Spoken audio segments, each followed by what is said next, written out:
Ya estamos grabando, entonces vamos a hablar del sistema sensitivo o de la sensibilidad. Básicamente es la sensibilidad la que va a permitir, o bueno, el sistema sensitivo, quien a mí me va a permitir que yo reciba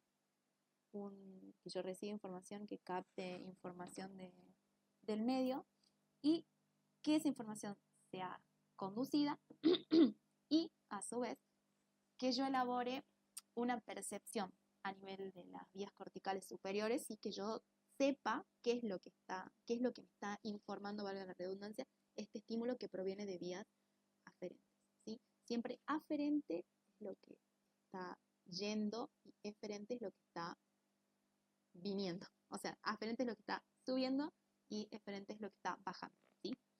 Entonces, esta sensibilidad,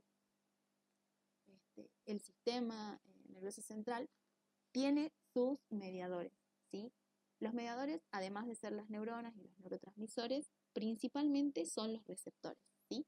Yo necesito para poder captar este estímulo, ¿sí?, de un receptor. Un receptor básicamente es una estructura biológica que está especializada y que está una célula, ¿sí?, que está especializada y que se va a adecuar a la función que va a llevar a cabo, ¿sí? Básicamente, la función que tiene es recoger información, ¿sí?, y enviar esa información. Pero para poder enviarle la información, este estímulo, ¿sí?, se transforma. Esa es la principal función que tiene el receptor, ¿sí? Transformar, ¿sí?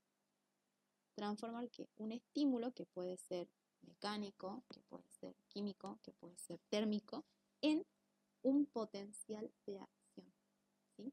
En electricidad, porque se acuerdan que nosotros habíamos dicho que el principal medio por el cual el sistema nervioso llevaba a cabo su función eran la electricidad. ¿Qué es la electricidad? Estos cambios en la polaridad entre el líquido extracelular y el líquido intracelular, volviéndolo positivo y así llevando a cabo la conducción de una señal, ¿sí? Entonces, más que nada un receptor, además de ser una estructura biológica, ¿sí?, tiene la capacidad de transformar la información, ¿sí?, para desencadenar un fenómeno, un potencial de acción, que lo que me va a terminar produciendo es una percepción y una integración y una respuesta, ¿sí? Entonces, básicamente transforma, ¿sí? El receptor tiene la función de transformar y de llevar la información, ¿sí?, elevar la información. Recoge, transforma y conduce, le vamos a decir. Vamos a ponerlo así. Entonces el receptor recoge información del medio, ¿sí?, de un estímulo, ¿sí? Siempre hablamos de información cuando hablamos del sistema nervioso central. Transforma esta información en qué, en energía eléctrica, y conduce la información. ¿Hacia dónde?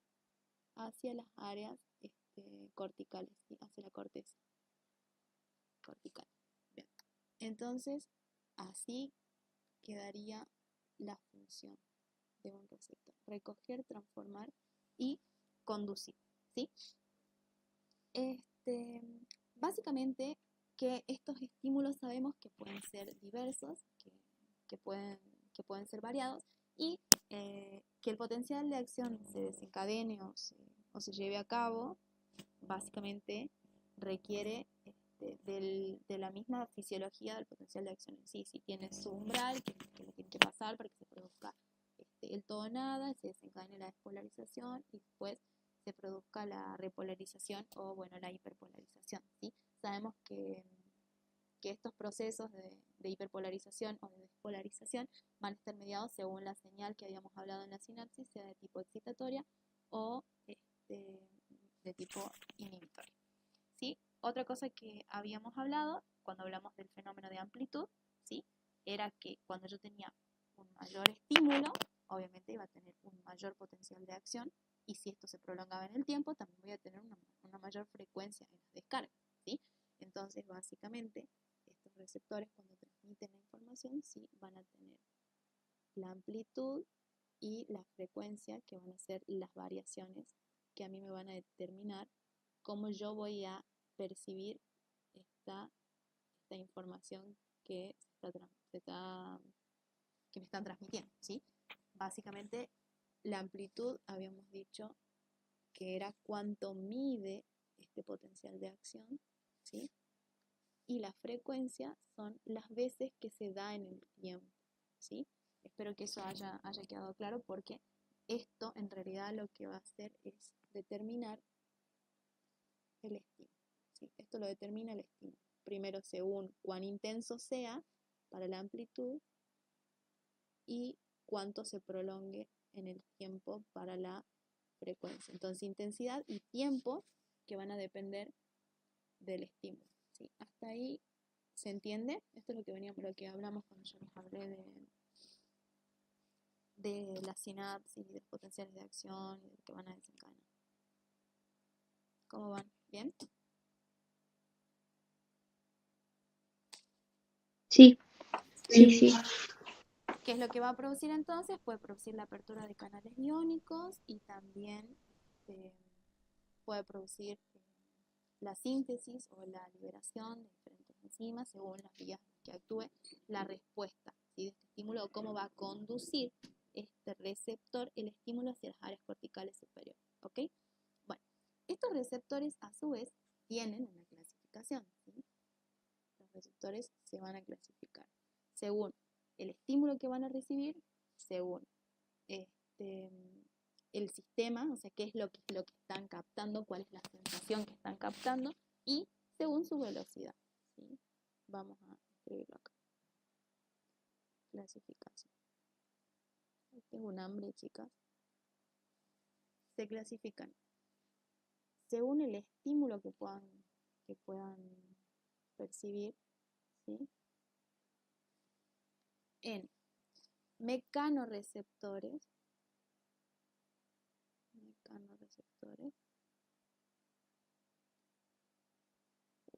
bueno, termorreceptores, quimiorreceptores y nociceptores, que son los receptores del dolor, y los receptores electromagnéticos, ¿sí? Bien. Acá obviamente me hablan de modificaciones o estímulos mecánicos, estímulos o modificaciones en la temperatura. Acá la reacción que pueden tener ante estímulos químicos, acá la reacción que se puede tener ante el dolor, y los electromagnéticos me hablan de directamente cambios en las polaridades. Bueno, dentro de los mecanorreceptores vamos a tener los receptores del tacto, por ejemplo. Después dentro de los termorreceptores vamos a tener los receptores de Krauss y los de Ruffini, según sea para el frío o para el calor. En el mecanorreceptor tenemos el de Meissner, o el de Pacini también, que es el que me mide las variaciones en la presión, que se llama parestesia en semiología. Y dentro de los quimiorreceptores, por ejemplo, tenemos los receptores del olfato, ¿sí? Que lo que va a desencadenar el estímulo, ¿sí? Es modificaciones químicas, ¿sí? Después tenemos, por ejemplo, dentro de los electromagnéticos, los receptores de la retina, los que captan la luz, ¿sí? El estímulo que se desencadena es más bien eléctrico, ¿sí? Entonces, esta es su clasificación según el estímulo que van a recibir estos receptores. ¿Tienen otra clasificación? Sí. Según qué es lo que ellos están captando. Entonces, ¿qué es lo que sienten? Acorde a la sensación, ¿sí? Y ahí, más que nada, se van a basar. Los quimiorreceptores también pueden hacer referencia a la zona quimiosensible, ¿sí? Que tenemos en el área vulvar, ¿se acuerdan? Acá podemos tener propiocepción, que va a estar asociado a, por ejemplo, receptores de los músculos, ¿sí? De los tendones, por ejemplo, que me van a permitir a mí saber, habíamos dicho en la propiocepción, el espacio que estoy ocupando, o sea, en qué lugar está mi cuerpo situado en el espacio, ¿sí? Después tenemos los interoceptores, que pueden estar vinculados más que nada a receptores químicos. Por ejemplo, habíamos dicho el del área vulvar, sí que puede captar variaciones en el pH, ¿sí? Y después tenemos también los exteroceptores, ahí podríamos tener los de Krauss, ¿sí? Que van relacionados al frío, los de Ruffini, que van relacionados al calor, y hacen referencia a lo que está pasando en el medio, ¿sí? A lo que está pasando a mi alrededor. Entonces tenemos los de la propiocepción, los de la interocepción y los de la exterocepción. Y estos a su vez pueden entrar dentro de esta clasificación, que sería de acuerdo al estímulo que van a recibir, ¿sí? Y de acuerdo a la velocidad con la que van a conducir, pueden ser fásicos, es decir, pueden tener una conducción fásicos, o pueden ser tónicos, ¿sí? Tónicos sería algo que se puede prolongar en el tiempo, ¿sí? Cada vez lo voy acercando más a la pantalla, sin querer combinar. Bien, entonces, eso sería referido a la clasificación de los receptores, ¿sí? Acá los vamos a anotar, porque esto sí es importante, los nombres. Eso el doctor Sotomayor, creo, les daba una memotecnia, yo no me la acuerdo, pero si la encuentro en un grupo de Facebook se las paso. Los receptores para el frío eran los receptores de Krauss, ¿sí? Los receptores para el calor eran los de Ruffini. Sí, creo que eran algo de los Ajá. algo así, de ¿Alguna se lo sabe? no me acuerdo, pero sí está en el Face está. Sí, en el Face está. Estaba buena. Los de Meissner eran para el tacto, los de Pacini eran para la presión. Bueno, por ahí los dos son con P, Pacini, presión, Meissner, mecanorreceptores. Y después los nociceptores son simplemente terminaciones libres, ¿sí? Estos sí los tienen que saber así, tal cual. Por eso se los anoto acá. Porque sí se los pueden preguntar así. Yo siempre me olvido los nombres, siempre lo vuelvo a repasar porque me olvido, pero sí es importante que lo sepan, ¿sí? Y también que las clasificaciones, de acuerdo a la función que van a realizar, no necesariamente tiene que estar una separada de la otra, sino que puede ser un mecanorreceptor y que puede ser de la propiocepción y que su velocidad puede ser, por ejemplo, de tipo fásico, ¿sí?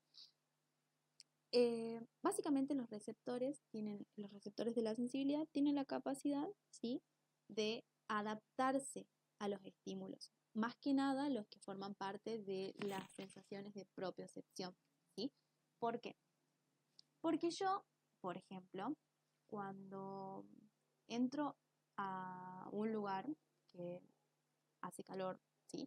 Yo de pronto voy a sentir este aumento de la temperatura, generalmente cuando salen la siesta en verano en La Rioja, voy a sentir un aumento de la temperatura, pero va a llegar un momento que yo voy a dejar de sentir ese calor tan brusco, ¿sí? Al cabo de unos minutos yo dejo de sentir esa sensación de calor, ¿sí? Entonces esta es la capacidad que tiene el receptor, ¿sí?, de la propiocepción y de la esterocepción en este caso, sería, no sé, por ejemplo, los receptores de Ruffini, de adaptarse al calor, ¿sí? Entonces ya no se va a desencadenar un potencial de acción, ¿sí?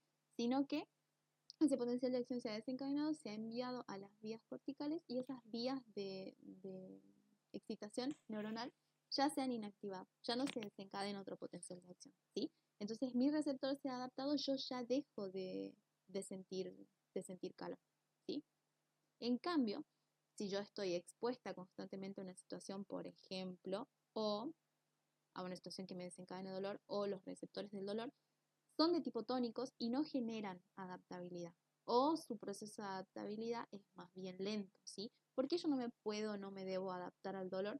Porque generalmente el dolor, en realidad, me indica a mí, o me está avisando, ¿sí?, de que algo está sucediendo, algo no está bien, ¿sí? Entonces el dolor es un principal signo de alerta. Entonces los receptores generalmente son tipotónicos porque no se adaptan, es decir, siguen enviando señales, siguen enviando señales, siguen enviando señales hasta que dejan de percibir el estímulo, ¿ok?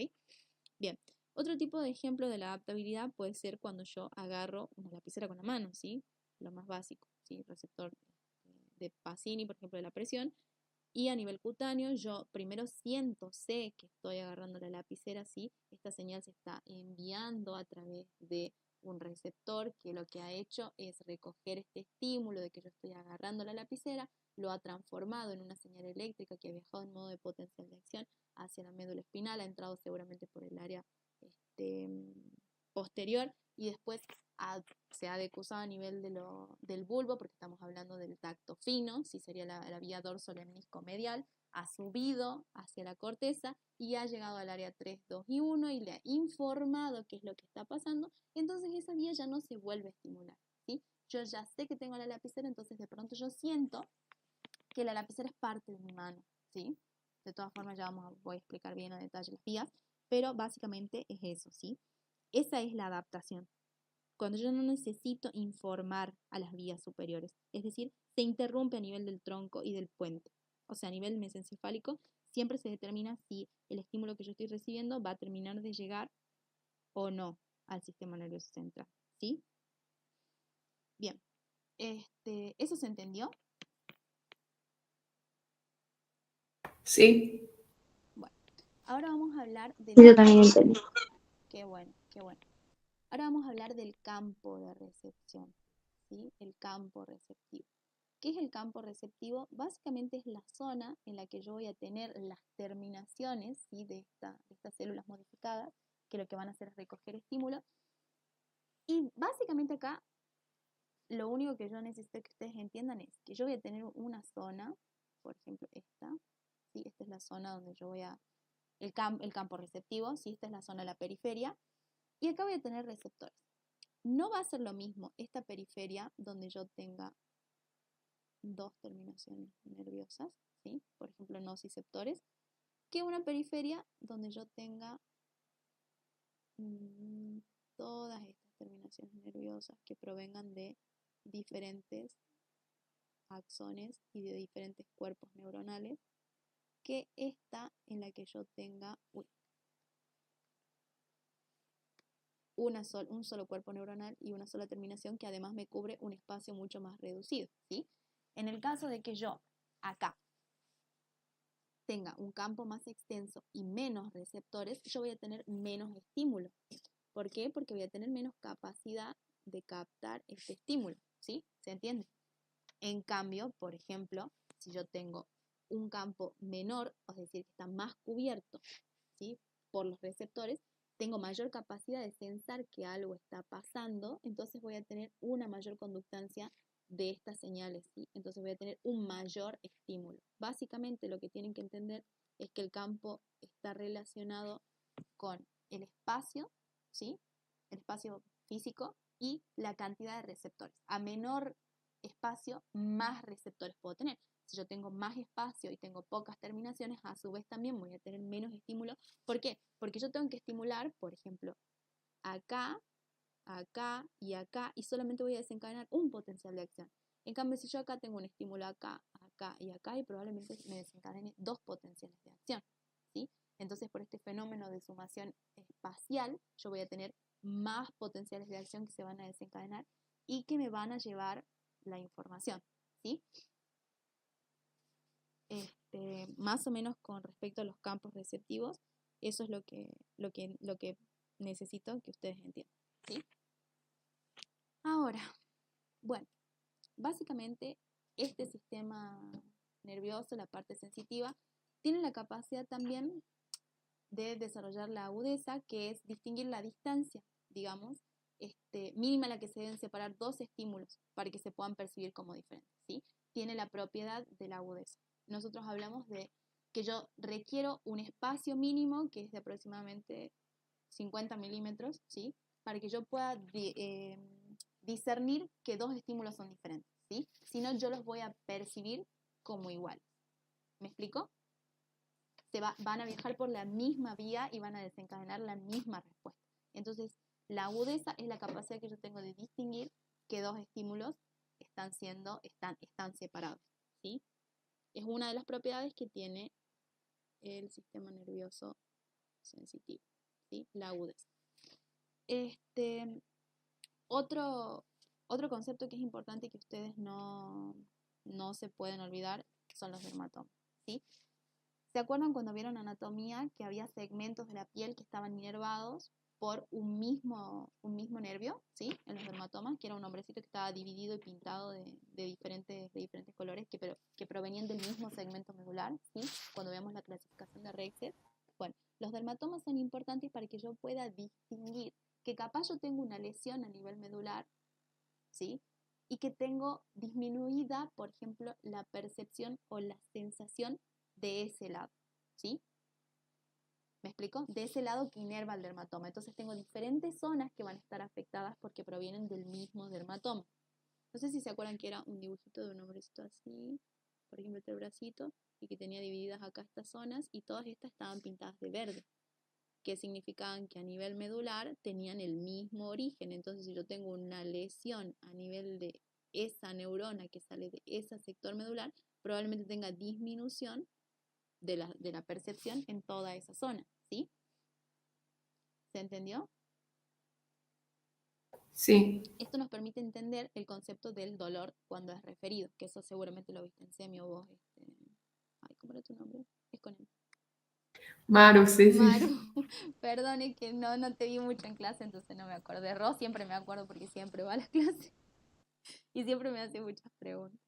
Pero bueno, eso es lo que nos permite a nosotros, por ejemplo, hablar del dolor referido.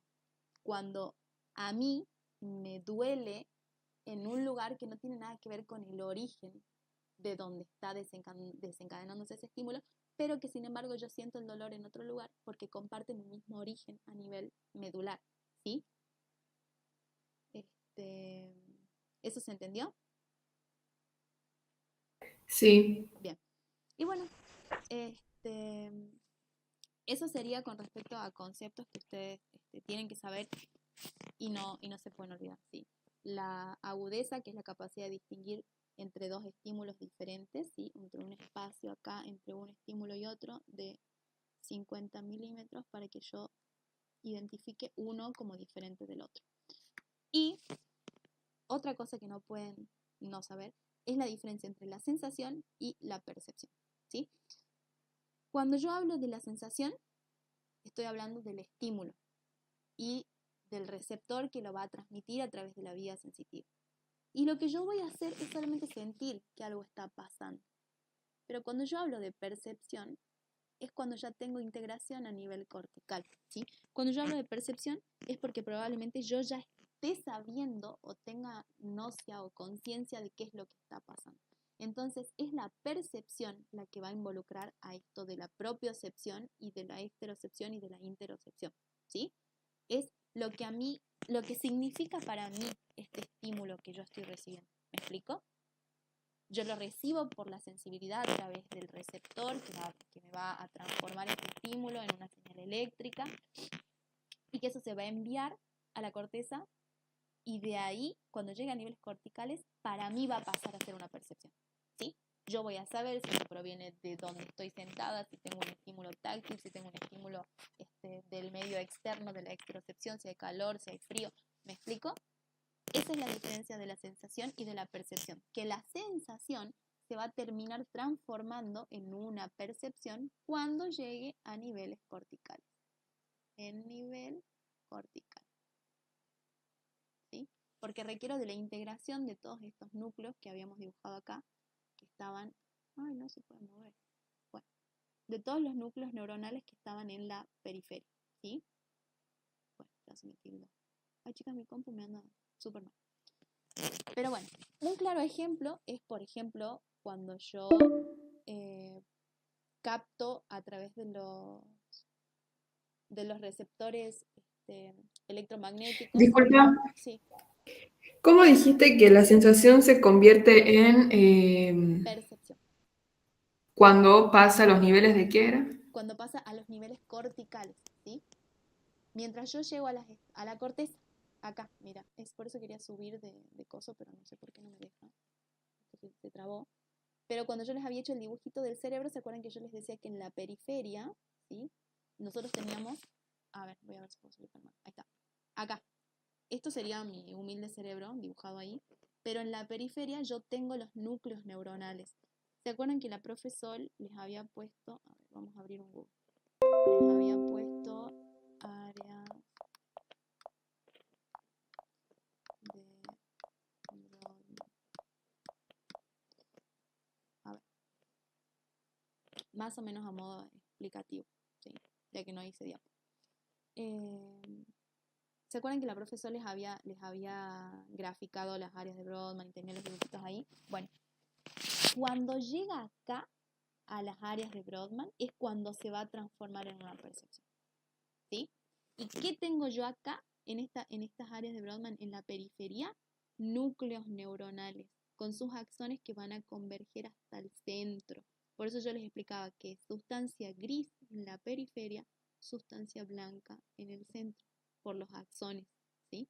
Tiene que llegar a estos núcleos que están en la corteza frontal, parietal, temporal y occipital, ¿sí? Ay, no sé qué. El claro ejemplo que yo les estaba dando es cuando yo capto a través de los conos y bastones, ¿sí? Un estímulo, que en este caso sería electromagnético, ¿sí? Que yo voy a tener una variación, por ejemplo, de la luz, para que yo sepa qué es lo que es, para que se transforme eso en percepción, primero voy a recibir el estímulo visual a través del electromagnético, conos y bastones, de la retina. Ese estímulo va a viajar a través del nervio óptico, por el quiasma óptico, se va a producir el entrecruzamiento, hasta que va a llegar a la corteza occipital, ¿sí? Cortical. Cuando yo hablo de cortical, hablo del encéfalo superior, corteza.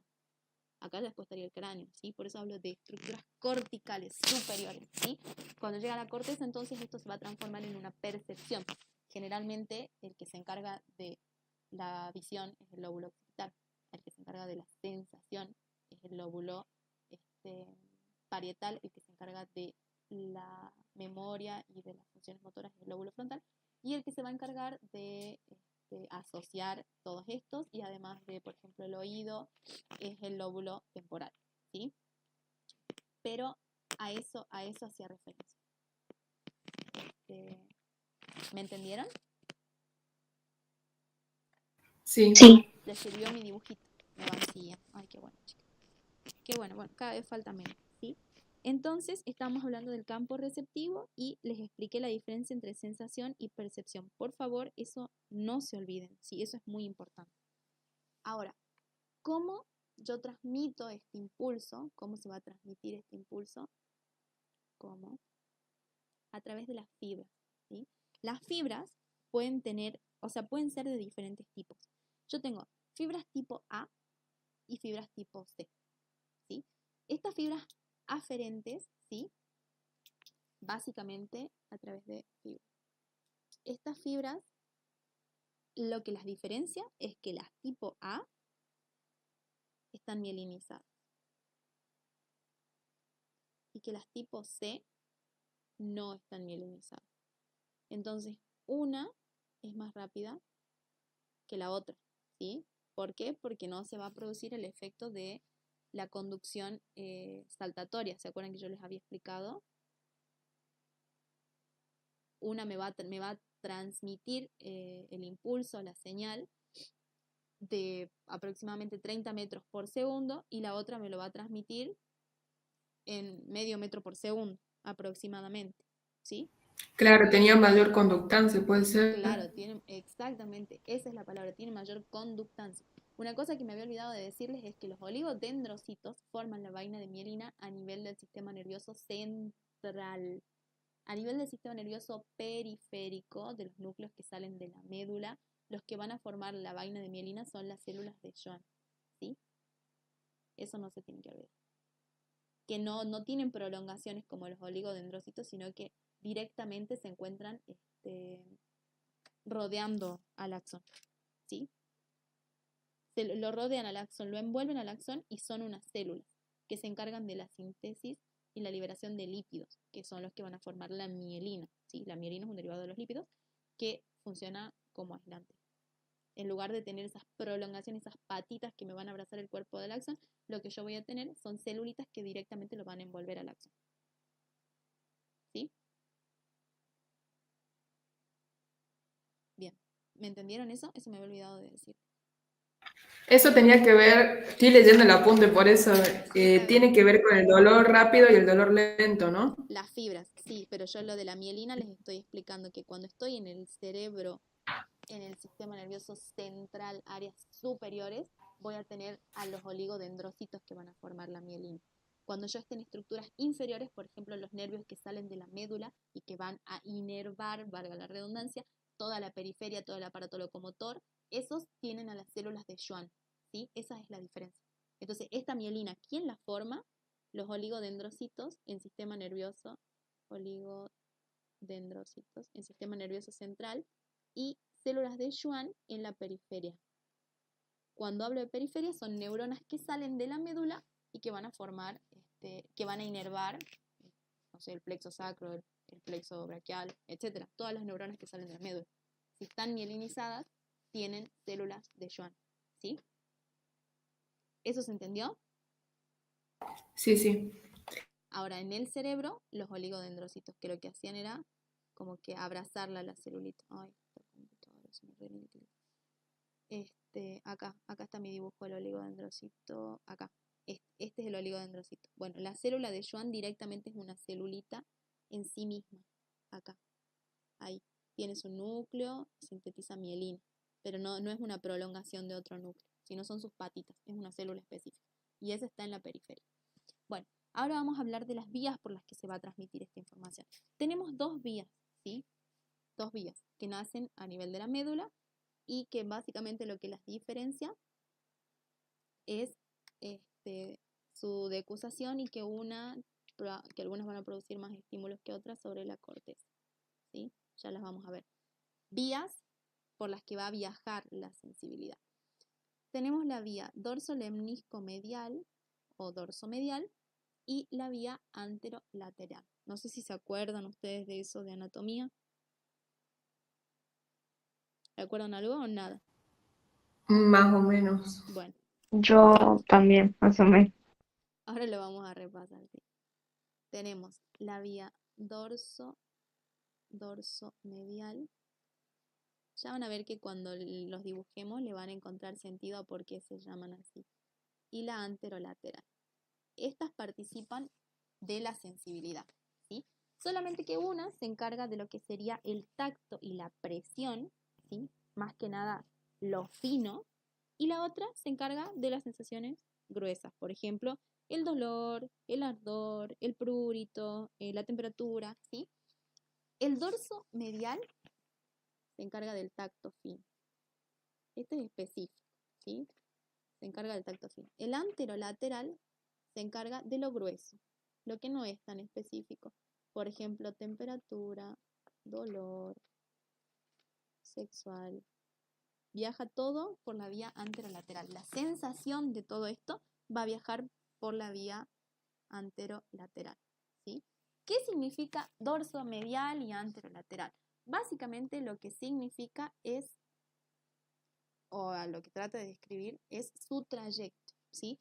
La vía dorsomedial, o sea, todas las vías sensitivas habíamos dicho que iban a ingresar a la médula, ¿sí? Es un receptor que yo voy a tener, lo vamos a dibujar acá, supongamos que este sea un nociceptor, por ejemplo, del dolor.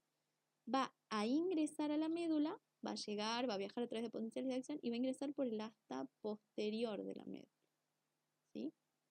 Va a ingresar y de ahí tiene dos opciones. Una vez que ingresa, puede decusarse aquí a nivel de la médula, es decir, cruzarse para acá.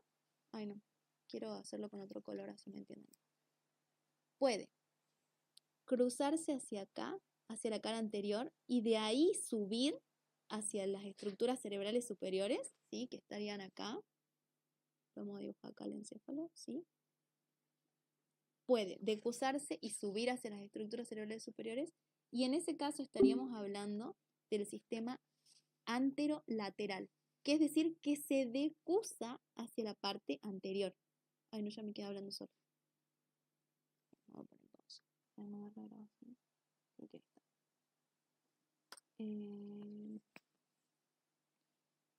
Les voy a compartir la pantalla.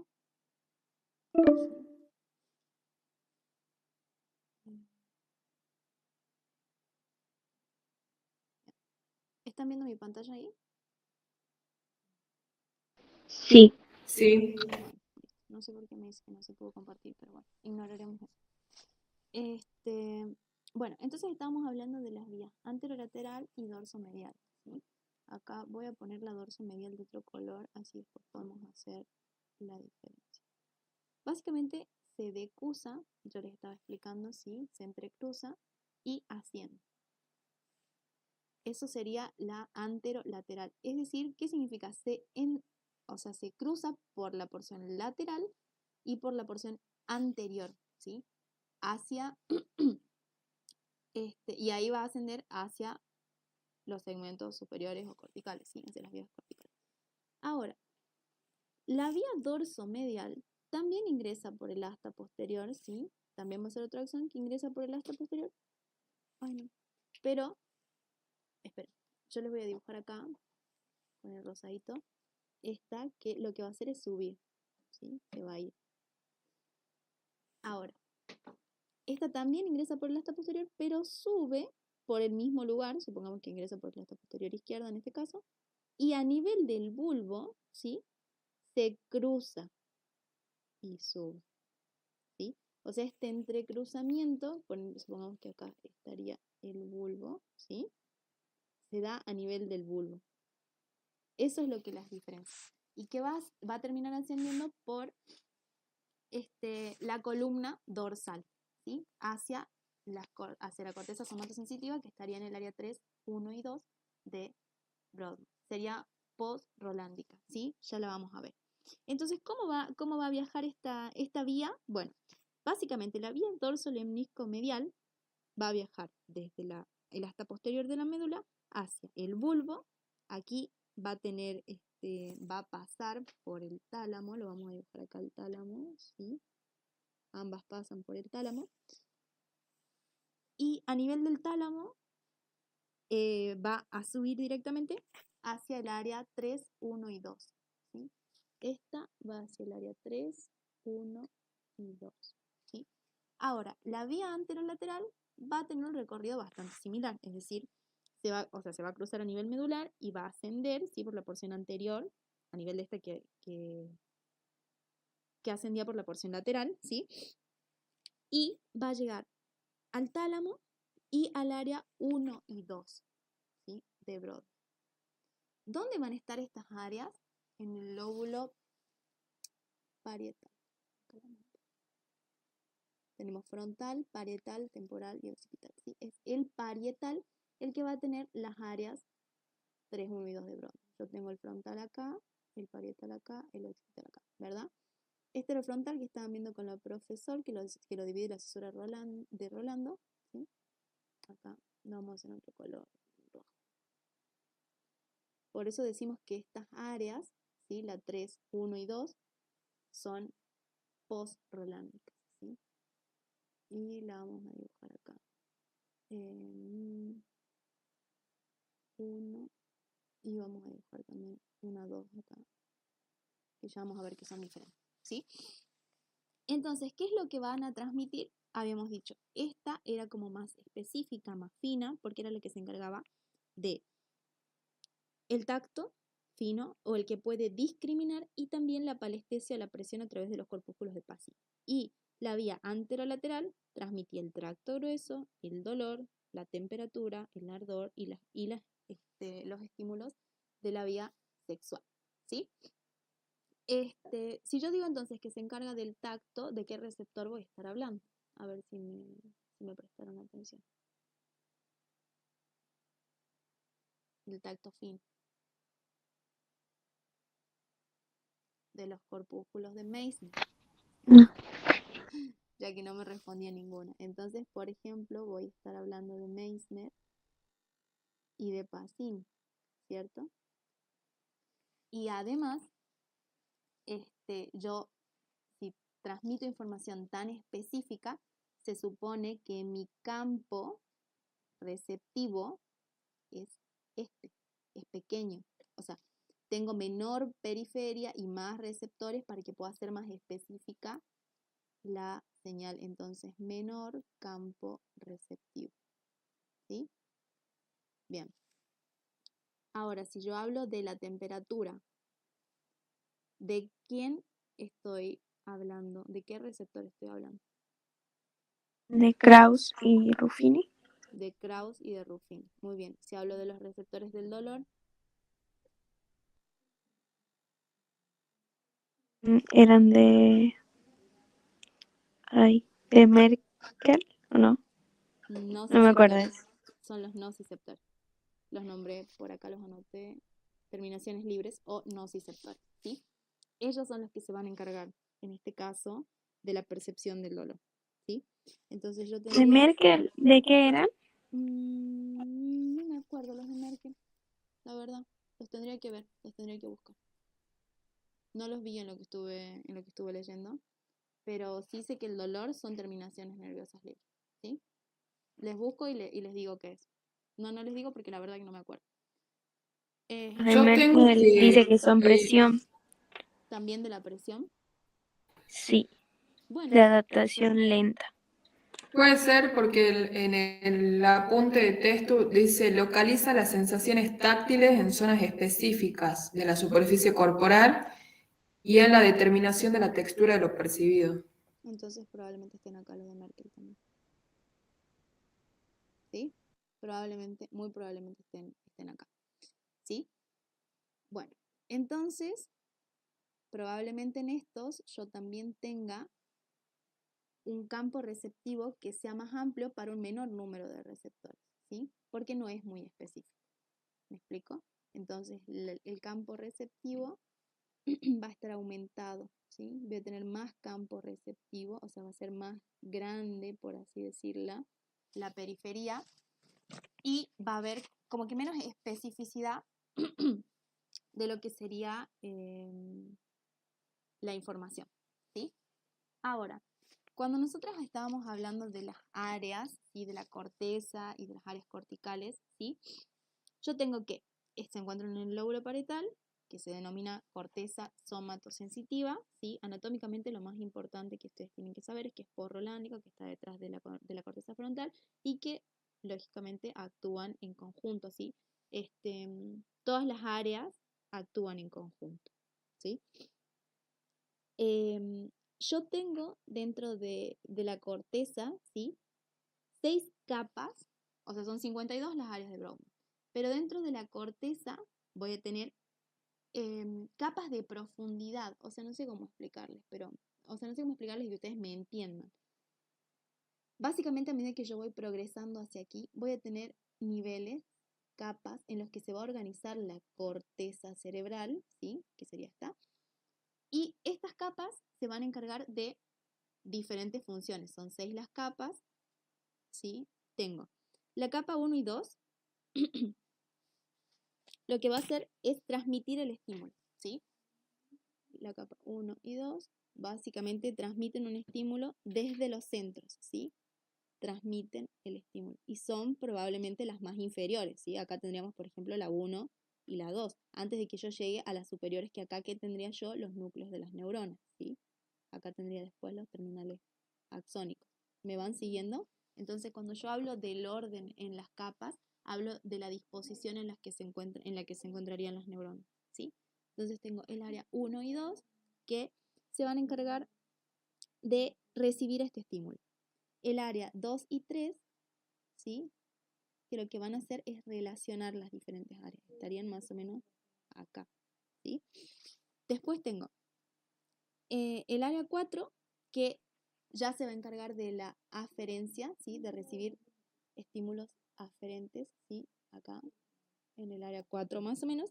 Y ya en el área 5 y 6 estaría hablando de la profundidad del sistema nervioso central acá, ¿sí? 5 y 6 más o menos. Y acá ya estaría hablando de los núcleos de las neuronas, ¿sí? ¿Eso se entiende? O sea, sería la disposición de las células en forma de capas, una arriba de la otra. y que van a cumplir diferentes funciones. Una va a producir la captación de estímulos, otra directamente de vías aferentes que los va a enviar definitivamente hacia el sistema nervioso central para que sea procesado, y otras que van a integrar unas zonas y otras, ¿sí? ¿Eso se entendió? Sí. Bien. Ahora vamos a hablar de la división de las áreas, ¿sí? Tenemos el área sensitiva, se va a dividir en área 1 y área 2, ¿sí? El área 1, que es esta que marcamos acá, área 1, es la que contiene las áreas 3, 1 y 2 de Broca, ¿sí? Tenemos el área 1 y acá voy a tener las áreas 3, 1 y 2, que sería esta que está acá. Yo la pinté en morado. Yo trato de hacerles códigos de colores para que ustedes me vayan entendiendo. Básicamente el área 3 se encarga de la sensibilidad de los músculos y de las articulaciones. ¡Ay, no! Se encarga de la sensibilidad de los músculos y de las articulaciones, ¿sí? Voy a esperar un cachito que se me equilibre. El área 3, músculos, ¿sí? El área 1 se va a encargar de los receptores de lenta adaptación, ¿sí? Los receptores que generalmente están enviando estímulos constantemente, ¿sí? Y el área 2 es la que se va a encargar de las sensaciones profundas. Habíamos hablado de sensaciones profundas acá, como por ejemplo el tacto fino y todo lo que sería la percepción que uno necesita, como que necesita tener criterio, ¿sí? La más específica, ¿sí? Entonces sensaciones profundas. Sensación profunda. Y el área 2, que es la que está acá, ¿sí? El área 2, básicamente se va a encargar de la pierna, del brazo y de la cara, ¿sí? Pero no de manera tan específica. Más que nada va a recibir información o estímulos, por ejemplo, de dolor, sexuales y de este tipo, ¿sí? Pero desde el brazo, la pierna y la cara. ¿Ok? ¿Eso se entendió? ¿Me entendieron? Sí, yo sé. Bueno, ya casi estamos terminando. Esto sería de corteza sensitiva, básicamente todo lo que ustedes deberían saber.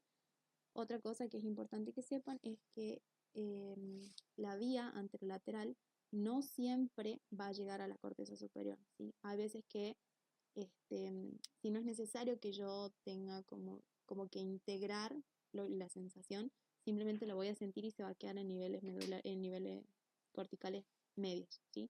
A nivel de la protuberancia y del puente, ¿sí? Eso sí es importante que lo sepan. No todas las neuronas de la vía anterolateral van a llegar a la corteza, ¿sí? Bien, bueno, hasta ahí tendríamos lo que sería sensibilidad. ¿Cómo vamos